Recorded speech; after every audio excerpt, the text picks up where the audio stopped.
Hello, this is Christine Zeitler with the Prendergast Library. There are some close-up views of my fingers in this video which do have bad hangnails.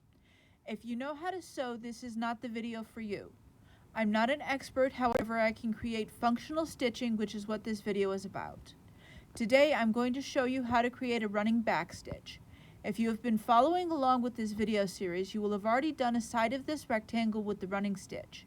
If so, turn your piece 90 degrees to begin on the next side.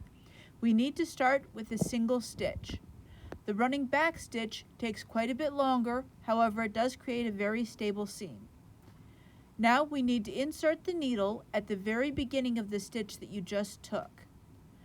Pulling the thread through so that it sits snugly but not tight, you then want to put your needle back down the fabric a stitch length away from the end of your first stitch.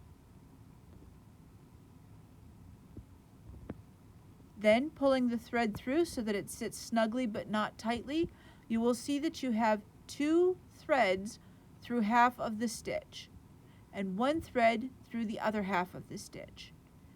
Insert the needle back up where the first stitch ended, halfway through the stitch you just made.